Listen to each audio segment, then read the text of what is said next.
안녕하세요. 토요미스테리 디바제시카입니다. 얼마 전부터 일본에서 크게 보도되고 있는 문제의 사건이 있습니다. 그리고 그 중심엔 40대 한국인 남성이 존재하죠.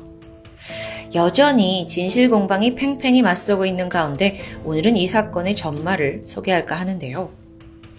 일본 도쿄 분쿄구에 위치한 고즈넉한 마을 센다기.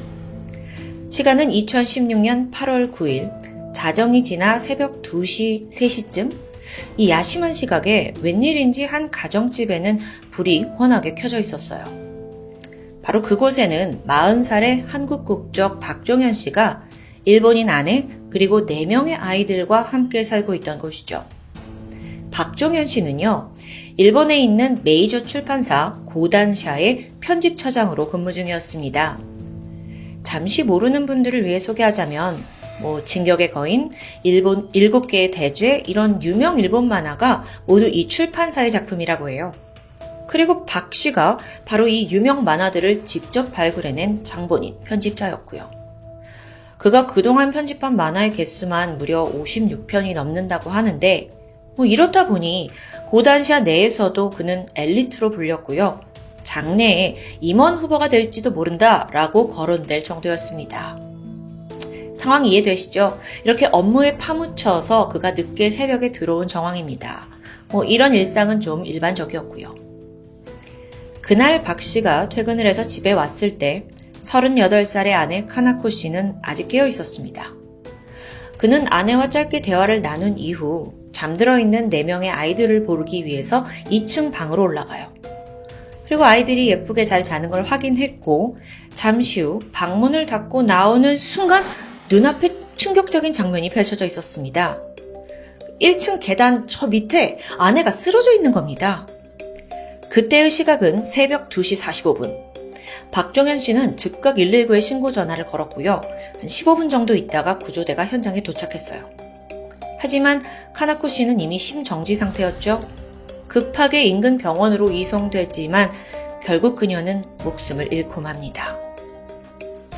당시 카나코 씨의 몸에서 특별한 외상은 발견되지 않았습니다. 계단에서 굴러 떨어진 정황이에요. 이마를 보니까 이렇게 긁혀서 생긴 듯한 한 3cm 정도의 상처가 남아 있었죠.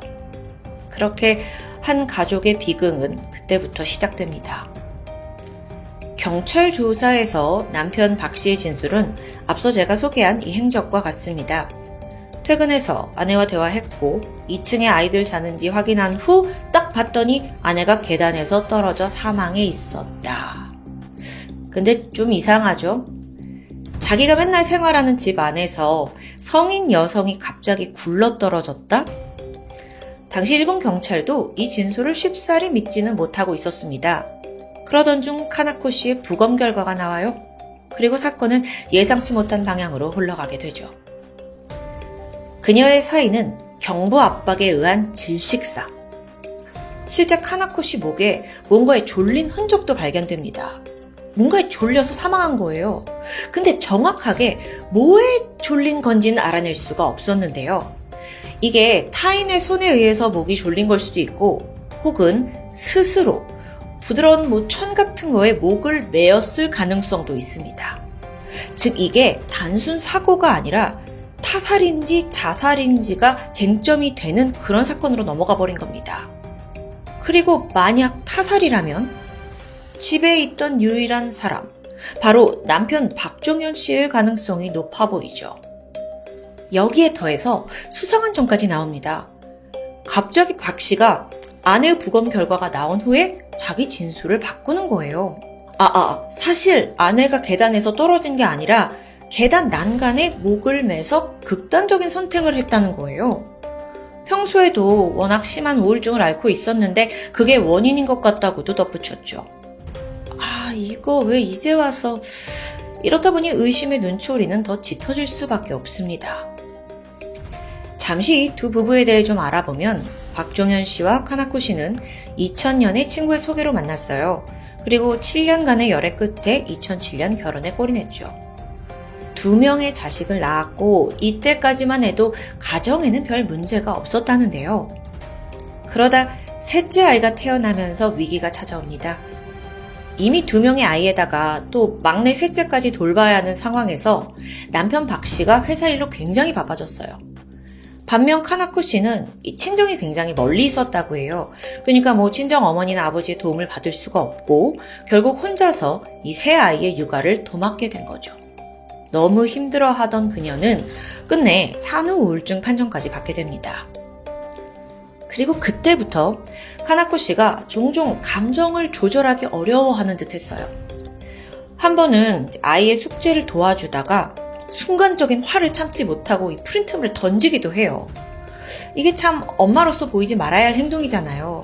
근데 이 사람이 평소에는 굉장히 온화하고 조용한 성격이거든요.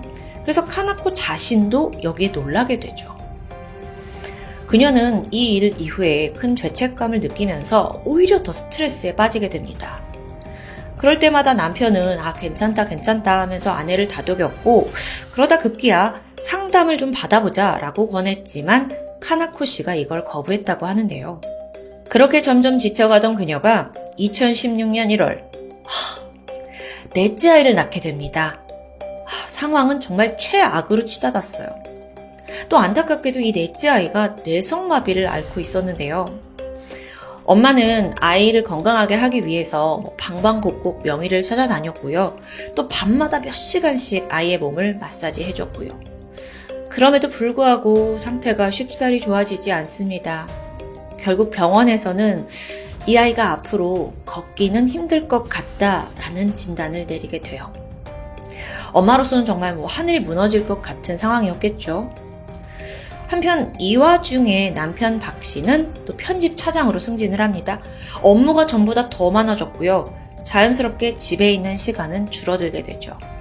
그렇다 보니 박 씨의 퇴근이 늦을 때면 아내가 왜 나만 이렇게 살아야 되냐, 왜 나만 고생해야 되냐 하면서 막 울부짖었다고 하는데 그러던 2016년 8월 8일 저녁입니다. 카나코 씨는 넷째 아이의 건강검진을 위해 병원에 방문했어요. 당시 진료 기록부에는 카나코 씨가 내 넷째 아이가 아픈 게 나 때문인 것 같다 라고 자책한 내용이 기록되어 있습니다. 그리고 집에 돌아왔죠. 이때 그녀는 남편에게 15통의 문자를 계속 보내게 돼요. 그 내용을 좀 보면 나는 너무 숨이 차요. 힘이 들어가지 않아요. 눈물도 넘치지 않아요. 아이들을 보는 게 너무 힘들어요. 내일은 할 수 없을 것 같아요. 굉장히 절망적인 내용들이었죠. 근데 남편 박 씨가 계속 업무를 하다 보니까 이 문자들을 새벽이 돼서야 확인합니다. 그래서 서둘러 일을 마치고 집에 돌아왔던 거예요. 그런데 아내가 싸늘한 시신으로 발견되었다는 정황이었죠. 자, 이 스토리만 들으면 아내가 극단적인 선택을 한 이유가 어느 정도 설명이 되는 것 같습니다. 하지만 경찰은 여전히 의심의 눈초리를 거두지 않았어요. 그렇다면 박 씨는 왜 애초에 아내가 계단에서 굴렀다고 거짓말을 한 걸까요?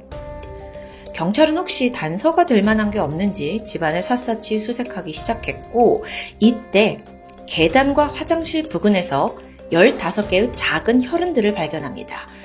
검사해보니까 모두 카나코 씨의 것이었고요. 아마 그녀의 이마에 난 상처에서 이게 떨어진 것으로 추정이 돼요. 또한 1층 침실 매트리스에서 카나코 씨의 소변과 혈액, 그리고 침까지 검출이 되는데 자, 이걸 토대로 경찰은 그녀가 죽기 전에 이 집안에서 어떤 물리적인 싸움이 있었다고 생각합니다. 하지만 또 이게 쉽진 않아요. 왜냐하면 침실이라는 건 그녀가 맨날 생활하는 공간이잖아요. 그래서 이것만으로 타살을 생각하기엔 좀 부족하죠. 자, 이때 경찰은 사건의 유일한 목격자로 아이들을 주목했습니다. 분명 카나코 씨가 사망한 시각에 집안에 4명의 아이들이 모두 있었어요. 근데 잠들어 있는 상태였죠. 혹시나 경찰은 박 씨가 무언가를 목격한 아이들을 입막음을 미리 한 게 아니냐라고 의심합니다. 특히 그 중에서도 박 씨의 큰딸은 당시 초등학생이었고 그리고 또 이후에 이제 나이가 어느 정도 되니까 14번이나 경찰에 출두를 해서 조사를 받게 되는데요. 혹시 너 들은 거 없니? 본 거 없니? 재차 확인했겠죠? 게다가 평소 부모님 사이가 어땠니? 라고 아이에게 묻습니다. 나 어린 나이였기 때문에 좀 스트레스를 받았을 것 같은데 어쨌든 별다른 소득은 없었고요. 근데 이 과정에서 아빠가 입막음을 했을 수도 있잖아요. 그래서 이 아이들이 아빠와 분리되어서 4개월이라는 시간을 보내게 되죠. 그러던 2017년 1월 사건 발생 5개월 만에 일본 경찰은 박종현 씨를 카나코시 살인 혐의로 긴급 체포합니다.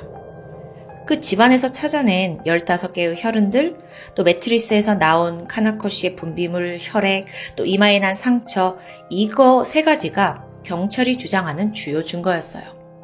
하지만 과연 충분할까요? 박 씨는요, 한편으로 자기는 절대 아내를 죽이지 않았다고 주장하고 있습니다. 그러면서 팽팽한 재판이 시작돼요. 근데 이 재판 과정을 통해서 우리가 몰랐던 새로운 사실들이 속속 나오기 시작합니다. 박 씨가 재판에서 밝힌 그 사건 당일의 행적을 좀 보면 새벽 1시쯤 그는 아내가 이런 문자를 보냈다는 걸 확인했고 급히 집으로 돌아왔습니다. 그리고 이때 아내와 육아 문제를 두고 말다툼이 벌어졌어요. 근데 아내가 좀 흥분을 했는지 갑자기 부엌으로 가서 칼을 꺼내 들고는 특히나 당시 1층 안방에서 자고 있던 넷째 아이에게 돌진합니다. 이 아픈 이 아이를 죽이고 나도 죽을 거라면서 돌발 행동을 했던 겁니다. 물론 박 씨의 주장에 의하면요. 이때 박 씨는 아내를 막아서면서 몸싸움이 벌어졌어요. 그래서 그녀를 제압하기 위해 뒤에서 올라타서 머리를 껴안았대요. 근데 이게 조금 설명이 뒤에서 올라타서 머리를 껴안았다. 근데 박 씨는 내가 그 과정에서 결코 아내의 목을 조른 적은 없다고 말합니다. 어쨌든 잠시 후 카나코 씨가 좀 흥분을 가라앉히자 박 씨는 아이들이 좀 불안해졌습니다. 그래서 아이를 안고 2층 방으로 피신했어요. 그리고 혹시나 또 엄마가 어떤 위협을 가할지 모르니까 일단 방문을 잠궈요. 그러자 카나코 씨가 2층으로 올라오더니 방문을 3개 내리치면서 문 열라고 막 소리쳤죠. 그리고 잠시 후에 밖에서 아무런 소리가 들리지 않습니다. 그래서 박 씨가 조심스럽게 문을 열었는데 계단 난간에서 자켓으로 목을 맨 카나코 씨 아내를 발견했다는 그의 주장. 박 씨가 급히 그녀를 끌어내려서 심폐소생술 시행했고 곧장 신고 전화를 걸었습니다. 그런데 순간 이 박 씨의 머리를 스치는 생각이 엄마가 이렇게 죽은 걸 애들이 알면 안 될 텐데 이건 큰 트라우마일 텐데 그는 애들이 절대 이건 알아선 안 된다고 판단을 했고요. 그래서 일단 이제 15분 뒤에 온 119와 또 첫 경찰 조사에서 아내가 사고로 죽은 것 같다라고 거짓말을 했다고 주장합니다. 이렇게 들어보니까 박 씨 입장에서는 좀 이해가 되는 것 같기도 하고 그럴 수 있겠다 싶기도 해요. 하지만 검찰 측은 이 증언을 믿지 않았습니다. 오히려 거 봐라, 사건 직전에 분명 부부싸움이 있지 않았냐? 라는 점을 지적합니다. 그렇게 해서 검찰이 재구성한 사건의 전말. 그날 카나코 씨가 남편에게 육아를 왜 나 혼자만 하냐? 하고 불만을 토로하면서 그를 몰아붙였습니다. 박 씨는 순간적인 분노를 느꼈죠. 두 사람은 1층 안방에서 몸싸움을 벌였고요. 그 끝에 결국 아내의 목을 졸라 살해하는데 이후에 남편이 이걸 사고사로 은폐하기 위해서 그녀를 그냥 계단에서 밀었다는 검찰의 주장입니다. 이에 대한 근거는 박 씨가 이전에 카나코 씨를 폭행한 적이 있다는 기록을 들었어요. 폭행? 물론 여기에 박 씨 측은 반발했죠. 그 폭행 기록이 있긴 한데 이게 3년 전에 카나코 씨가 가정지원센터에서 상담한 내용입니다.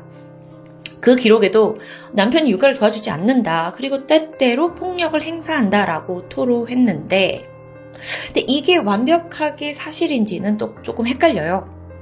알고 보면 박 씨는 지난 2012년 둘째 딸이 태어났을 때 육아휴직에 돌입했습니다. 그 직장 고단샤에서 또 일본이라는 이런 보수적인 단체에서 남성 직원으로서 거의 처음으로 사용한 육아휴직이었다고 해요. 또 그만큼 자기 나름대로 최선을 다해서 협조를 했고 아내의 주장과 달리 결코 폭행을 한 적이 없다는 게 박 씨의 입장이죠. 그 당시 아내가 이렇게 말한 건 우울증을 계속 겪다 보니까 과장된 거라고 설명하는데 답답합니다. 정말 진실은 이 두 사람만 알고 있을 거예요. 한편 재판의 또 다른 쟁점은요. 그 매트리스에서 나온 카나코 씨의 분비물, 즉 소변이었습니다. 검찰 측에서는 법의학자를 써가지고 그녀가 질식을 하는 과정에 몸에 힘이 풀려서 이렇게 소변이 나온 거다라고 판단했어요. 그렇게 생각한다면 이 매트리스가 그녀가 사망한 살해 현장이라고 볼 수 있는 거죠. 하지만 박 씨 변호사 측이 고용한 법의학자는 다른 가능성을 제시합니다. 박 씨가 흥분한 아내의 몸을 제압하는 과정에서 그녀가 잠시 실신 상태에 빠졌다가 이때 분비물이 나왔을 수도 있다는 주장.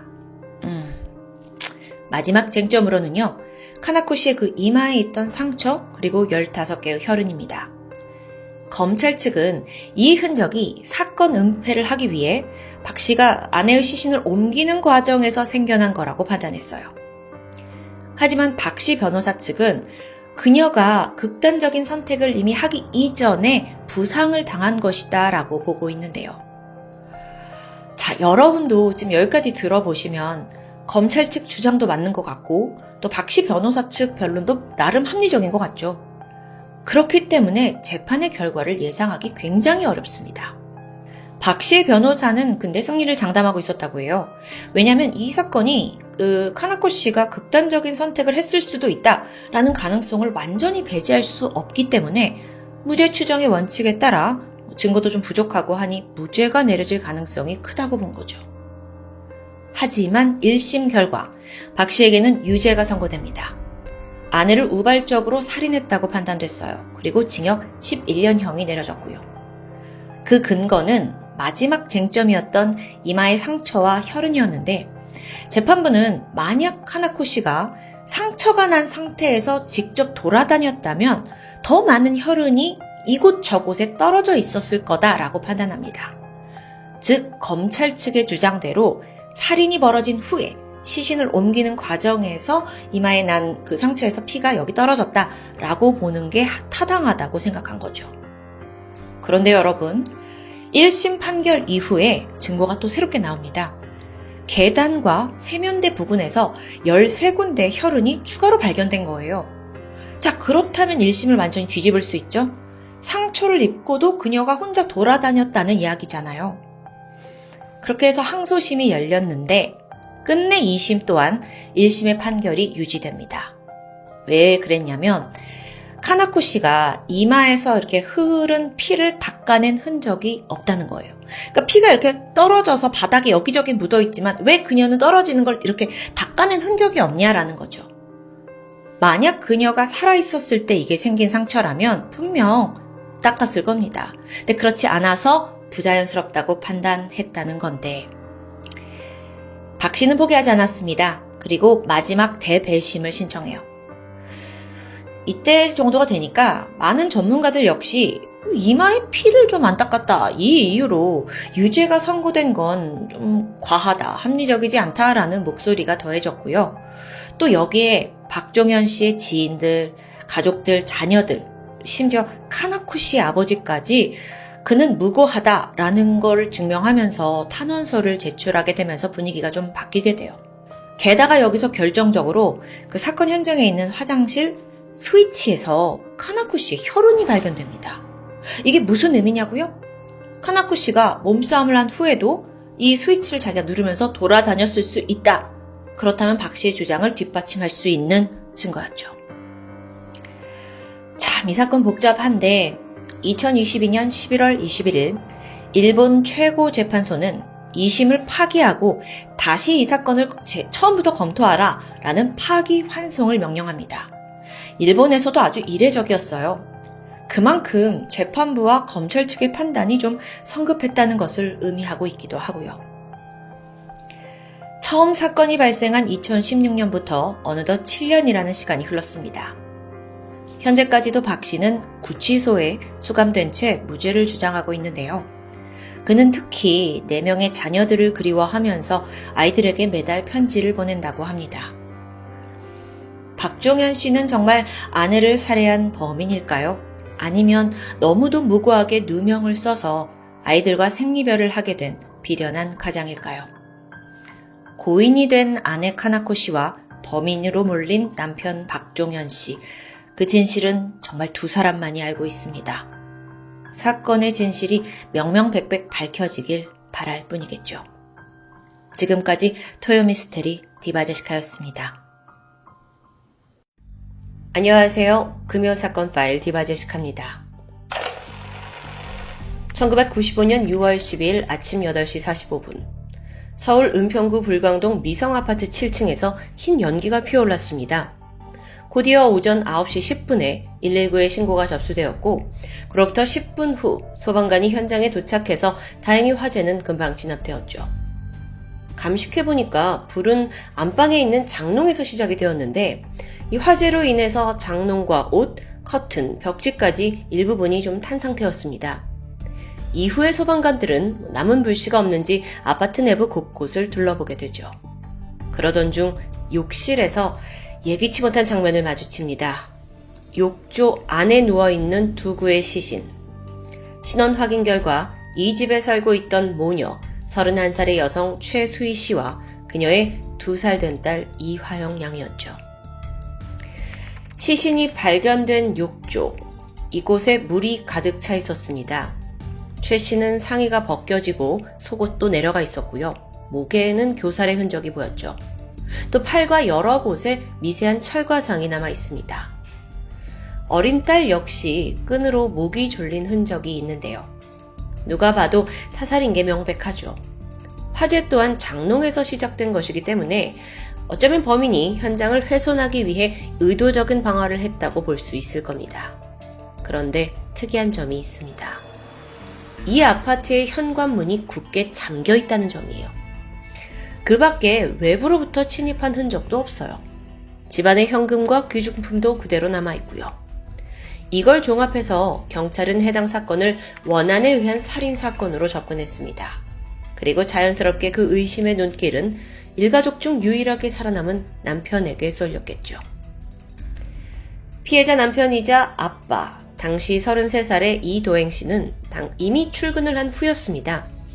그는 외과 의사였는데요. 사건 당일이 마침 개인 병원을 개원하는 날이라서 그날 오전 7시에 일찍이 집을 나섰다고 진술했죠. 아내와 딸의 배웅을 받으면서 출근했고 이후 강서구 화곡동에 있는 병원까지 도착을 합니다. 그게 8시 5분으로 확인됐고요. 만약 이도행 씨의 진술이 맞다면 모녀는 이 씨가 집을 나선 오전 7시에서 소방관이 최초로 출동한 9시 20분까지 그 2시간 남짓 시간 동안 변을 당한 게 됩니다. 그런데 만일 모녀가 그 오전 7시 이전에 사망을 했다면 당연히 그때 집에 함께 있던 남편 이 씨가 범인으로 몰릴 수밖에 없는 상황입니다. 그렇다 보니까 이 사건에서는 일단 모녀가 언제 사망했느냐 그 시각이 매우 중요해요. 근데 안타깝게도 당시는 과학수사가 그닥 발달하지 못한 1995년이었습니다. 그래서인지 사망 시각을 둘러싸고 상당한 논란이 시작되죠. 먼저 경찰은 남편 이 씨가 범인이라고 좀 확신하고 있었어요. 이 사망 시각을 제쳐두고도 또 다른 이유를 찾아냈는데 그게 바로 범행 동기입니다. 뭐였냐? 숨진 아내 최 씨 직업이 치과 의사였어요. 의사 부부였던 거죠. 근데 경찰이 그녀의 생전 행적을 조사하던 중에 아내 최 씨에게 내연남이 있다는 걸 알게 됩니다. 먼저 좀 그 결혼 생활을 보면 남편 이 씨와 1989년에 결혼을 했는데 3년 후인 1992년 자신의 치과를 개원하게 돼요. 이때 알게 된 인테리어 업자 제이 씨와 이 두 사람은 깊은 관계로 발전했고 사건 직전까지 3년간 불륜을 저질러 왔습니다. 이 피해자의 치과에 가보니 그녀의 일기장이 나왔는데 거기에는 남편과 잠자리를 하면서도 제이가 생각난다 하는 내용이 적혀 있습니다. 만약에 남편이 이 불륜 사실을 알았더라면 살해 동기로 충분했을 거죠. 그렇다면 이 씨가 자신의 그 2살 배기 딸까지 살해한 이유는 무엇일까요?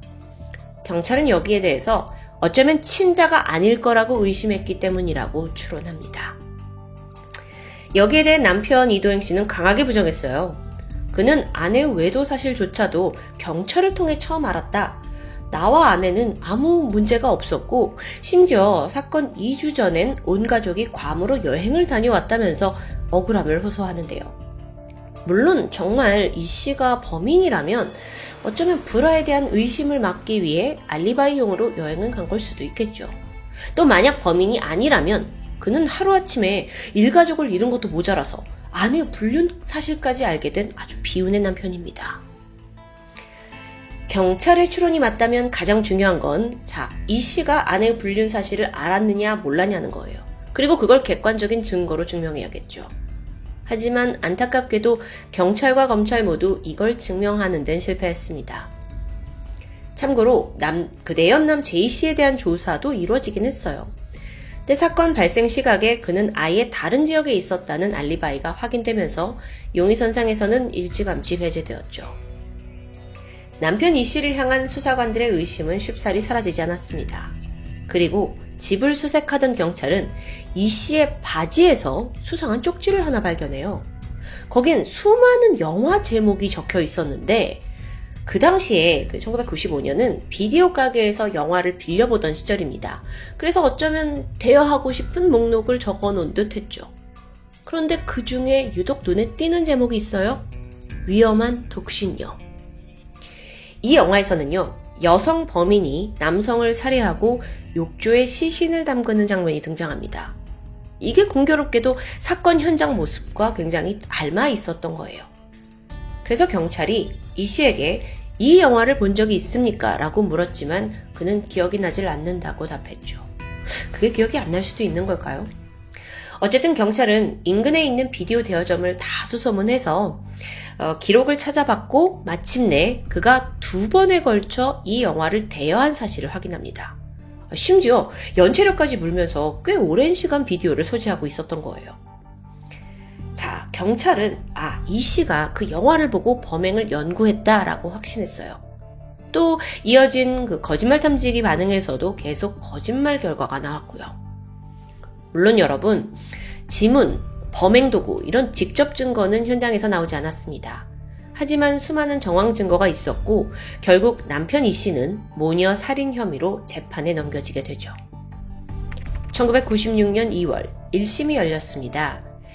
여기서 또다시 모녀가 도대체 몇 시에 죽은 거냐 사망 추정 시간이 쟁점으로 떠올랐어요. 이거야말로 이 상황에서 이 씨가 범인이냐 아니냐를 가르는 가장 중요한 팩트예요. 이때 검찰은 모녀가 오전 7시 이전에 사망했다는 증거로 부검 결과를 내세웠습니다. 법의학자들이 시신에 나타난 시반과 사후 강직의 형태를 봤을 때 모녀가 적어도 사망한 지 6시간에서 8시간이 흘렀다고 판단했던 거예요.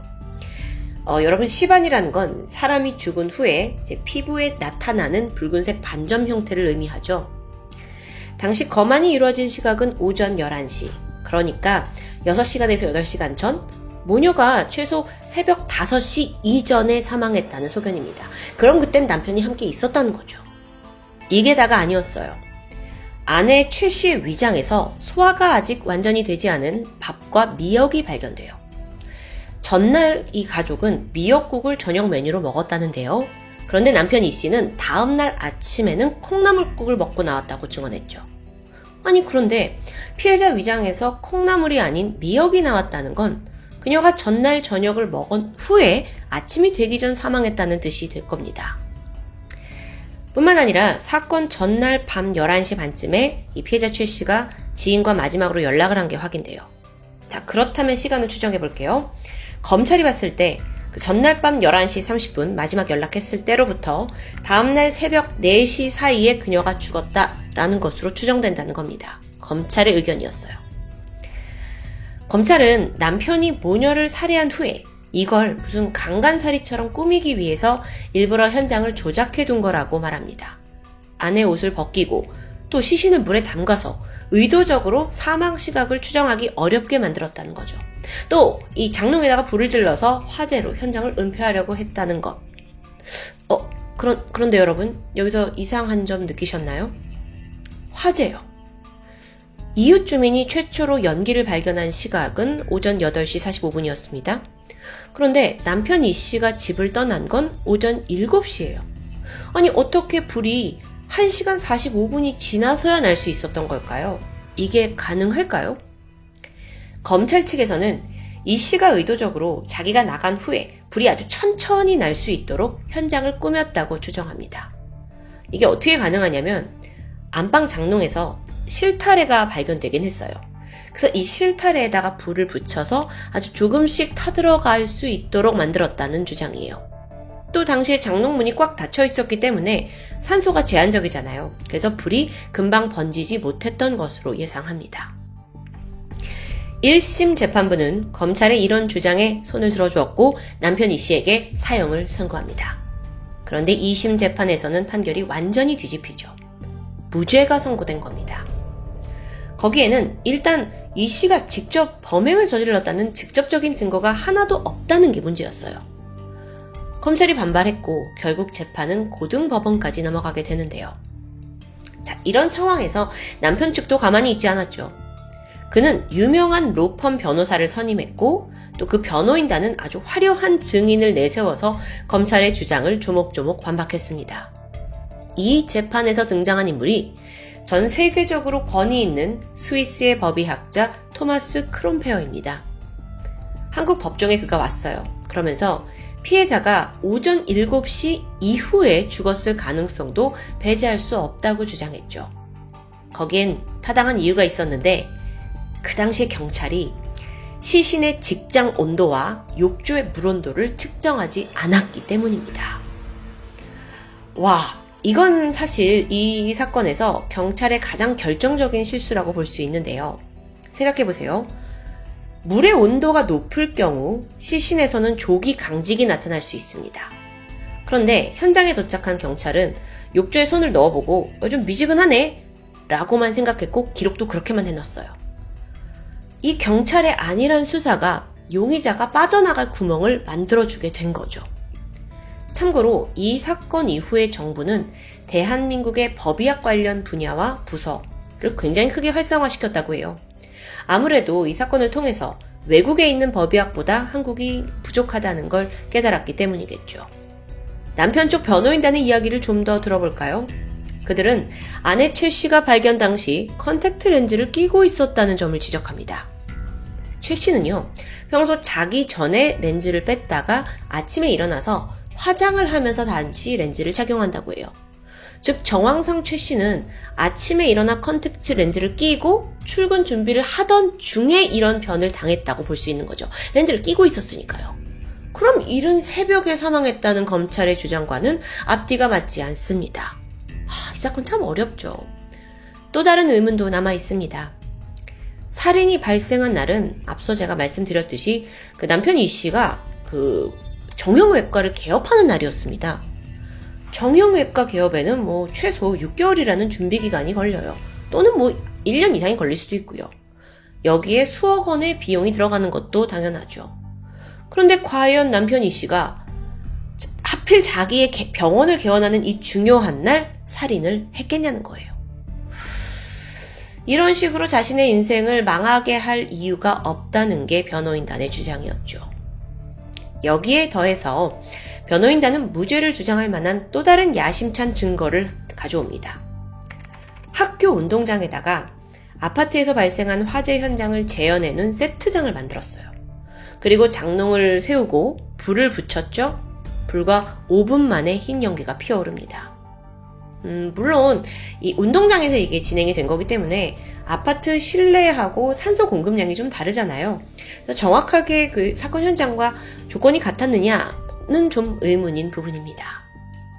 자, 이런 식으로 검찰과 변호인단이 치열하게 법적 공방을 벌였고 이게 무려 7년 8개월간이나 이어졌습니다. 그렇게 나온 최종 판결은 2003년 2월 대법원은 남편 이 씨에게 무죄를 선언합니다. 판결문을 살펴볼까요? 정황만으로는 피고인이 범인이라고 단정하기에 의문점이 많을 뿐만 아니라 제3자의 범행 가능성도 완전히 배제할 수는 없다. 한마디로 결정적인 증거가 부족하다는 뜻이겠죠. 그러고 보니까 경찰은 초기부터 이 씨를 범인으로 확신해왔습니다. 그래서 추가 용의자 파악도 사실상 실패했어요. 일각에서는 그 최 씨의 내연남에 대한 조사가 너무 뒤늦게 이뤄진 게 아니냐, 또는 청부살인의 가능성이 있지 않느냐, 이걸 제대로 파악하지 못한 게 아니냐는 비난이 쏟아졌죠. 경찰이 놓친 건 이뿐만이 아닙니다. 사실 사건 당시 남편 이 씨의 팔에 눈에 띄는 상처가 있었습니다. 누군가 이렇게 세게 움켜쥐면서 손톱에 찍힌 듯한 상처였어요. 근데 황당하게도 경찰은 이 씨의 팔 상처를 제대로 살펴보지 못했던 겁니다. 그리고 나중에 이 씨는 이 상처에 대해서 그날 경찰이 현장에 들여보내주질 않아서 답답해서 내가 이렇게 팔을 막 움켜쥐다가 생긴 거라고 증언하게 되죠. 어쨌든 그렇게 사건은 이 씨의 무죄로 마무리됩니다. 과연 이 씨는 일가족을 한순간에 잃고 범인으로 몰린 억울한 사람인 걸까요? 아니면 법망을 교묘하고 아주 기막히게 피해간 영악한 사람인 걸까요? 혹여 더 완벽하게 정체를 꽁꽁 숨긴 범인이 따로 있는 건 아닐까요? 현재까지도 이 치과의사 모녀 사망 사건은 영구미제로 남아 있습니다. 진범은 밝혀지지 않았죠. 이 사건은 꼼꼼하지 못한 경찰의 현장 수사가 어떤 결과를 가져오는지 우리의 범죄 역사에 잘 알려주고 있는데요. 그 점은 너무도 아쉬움이 남습니다. 금요사건 파일 디바제시카였습니다.